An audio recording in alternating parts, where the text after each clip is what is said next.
নমস্কার, আমি সুপ্রীতি। আমার চ্যানেল ফুডপ্রীতিতে আপনাদের সবাইকে স্বাগত।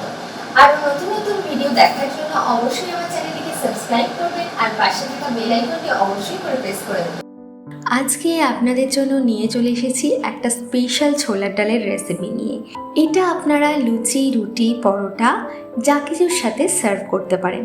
সম্পূর্ণ নিরামিষ পদ্ধতিতে তৈরি এই ছোলার ডালের রেসিপি। সামনে তো পুজো চলেই আসছে, আপনারা পুজোর দিনেও এটা অনায়াসে বানিয়ে নিতে পারেন। আশা করি সবার ভীষণ পছন্দ হবে। আসুন দেখে নেওয়া যাক তবে আজকেরই রেসিপি। এই ছোলার ডালটা বানানোর জন্য আমি এখানে ছোলার ডাল 4 ঘন্টা আগে ভিজিয়ে রেখেছিলাম। দেখতেই পাচ্ছেন ছোলার ডালটা একটু নরম হয়ে এসছে আর ফুলে গেছে। এটা আমি অনেকবার জল বদলে ধুয়ে নিয়েছি, আর এখন যে জলটা দেখতে পাচ্ছেন সেটাও কিন্তু আমি ডাল সেদ্ধর সময় দেব না, এই জলটা ফেলে দেব আর আবারও পরিষ্কার জল ব্যবহার করব ডাল সেদ্ধর জন্য। তার আগে নিয়ে নিয়েছি একটা প্রেসার কুকার। এবার ডালটা আমি ছেঁকে প্রেসার কুকারের মধ্যে নিয়ে নিচ্ছি। আমি এখানে ছোলার ডালের পরিমাণটা বললাম না, আপনারা আপনাদের পরিমাণ অনুযায়ী ডালটা নিয়ে নেবেন। দেখুন সমস্ত ডাল আমি প্রেসার কুকারে নিয়ে নিয়েছি। এবার পরিমাণ মতো জল দিয়ে দিচ্ছি। খুব বেশি জল দেওয়ার কোনোই প্রয়োজন নেই। ডালটা ডুবে থাকবে আর তার উপরে মোটামুটি 1/2 ইঞ্চি জল থাকবে, এরকমভাবে জলটা দিতে হবে। পরিমাণ মতো লবণ দিয়ে দিচ্ছি। প্রেসার কুকারের ঢাকনা আটকে নিচ্ছি আর মোটামুটি একটা সিটি দিলেই এটা তৈরি হয়ে যাবে। ডালটা সিদ্ধ করে নিচ্ছি আর এদিকে কড়াইয়ের মধ্যে নিয়ে নিচ্ছি 2 টেবিল চামচ পরিমাণে সর্ষের তেল। অবশ্যই এই রান্নাটা সর্ষের তেলে হবে। তেলটা হালকা গরম করে নিয়ে এর মধ্যে দিয়ে দিচ্ছি কিছুটা পরিমাণে কাজু আর কিশমিশ। গ্যাসের ফ্লেমটাকে লোতে দিয়ে কাজু কিশমিশটাকে ভেজে নেব। খেয়াল রাখতে হবে যেন পুড়ে না যায়। যেহেতু কিশমিশটা তাড়াতাড়ি ভাজা হয়ে যায় আর কাজু ভাজতে একটু সময় লাগে, তাই লো ফ্লেমে দিয়ে দুটোকেই হালকা করে ভেজে নিচ্ছি। দেখুন কাজু আর কিশমিশ দুটোই ভালো মতো ভাজা হয়ে গেছে।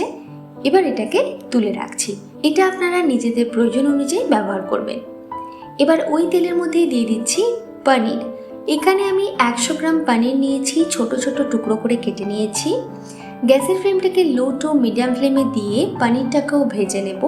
যতক্ষণ না একটা সুন্দর সোনালি কালার ধরছে ততক্ষণ এটাকে ভেজে নিতে হবে।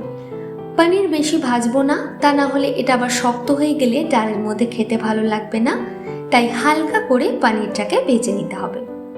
দেখুন পনির আমার ভাজা হয়ে গেছে। এবার পনিরগুলোকে তুলে রাখছি। এবার ওই তেলের মধ্যেই দিয়ে দিচ্ছি কুচিয়ে রাখা নারকেল। আমি একটা বড় সাইজের নারকেল নিয়ে তার অর্ধেকটা আমি এখানে ব্যবহার করেছি। নারকেল একদম ছোট ছোট করে কুচিয়ে নিতে হবে আর নিচের দিকে যে ব্রাউন অংশটা থাকে সেটা কিন্তু ফেলে দিতে হবে। নারকেলটাও হালকা বাদামি করে ভেজে নিয়ে নারকেলগুলোকে তুলে রাখছি। এইভাবে সমস্ত নারকেল আমি তুলে নিয়েছি আর কড়াইতে দেখতে পাচ্ছেন তেল রয়েছে। এর মধ্যে 2টো তেজপাতা ছেড়ে দিয়ে দিয়েছি, 2টো শুকনো লঙ্কা দিয়ে দিলাম আর দিয়ে দিচ্ছি 1/2 চা চামচ পরিমাণে গোটা জিরে। আর এটাকে আমি খানিকক্ষণের জন্য একটু নাড়াচাড়া করে নেব, যতক্ষণ না একটা সুন্দর গন্ধ আসছে সেই অবধি। গ্যাসের ফ্লেমটাকে অবশ্যই করে এই পর্যায়ে লোতে রাখতে হবে, তা না হলে গোটা মশলাটা কিন্তু পুড়ে যেতে পারে। দেখুন মশলা ভাজা হয়ে গেছে। এই পর্যায়ে দিয়ে দিচ্ছি 1/2 চা চামচ পরিমাণে হলুদের গুঁড়ো। হলুদ গুঁড়োটাকে দিয়ে আবারও কয়েক সেকেন্ডের জন্য একটু নাড়াচাড়া করে নিলাম।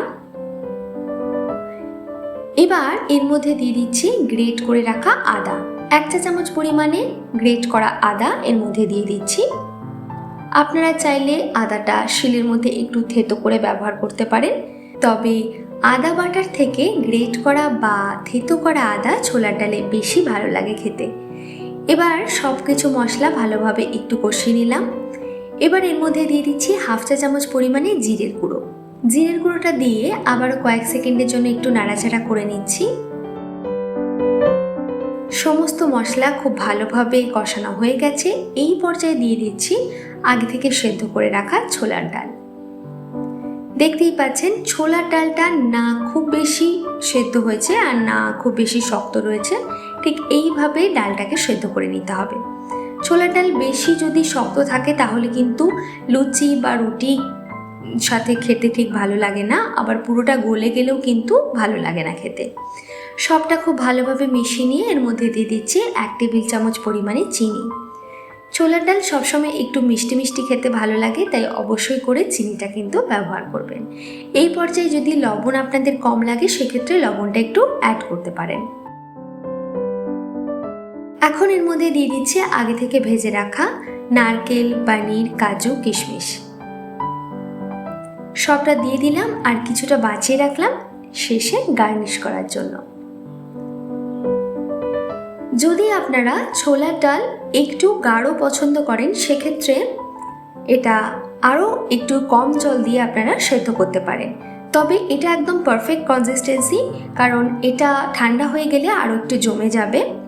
সবশেষে দিয়ে দেব 1/4 চা চামচ পরিমাণে গরম মশলার গুঁড়ো আর দিয়ে দিচ্ছি 1/2 চা চামচ পরিমাণে ঘরে তৈরি গাওয়া ঘি। এবার সবটা আবারও খুব ভালো মতো মিশিয়ে নিচ্ছি আর গ্যাসের ফ্লেম এই পর্যায়ে বন্ধ করে দিচ্ছি। তৈরি হয়ে গেছে পুজো স্পেশাল ছোলা ডালের রেসিপি। অবশ্যই আমাকে জানাবেন এই রেসিপিটা আপনাদের কাছে কেমন লাগলো, আর বাড়িতে অবশ্যই এইভাবে একবার ট্রাই করে দেখবেন লুচি, রুটি বা পরোটা দিয়ে।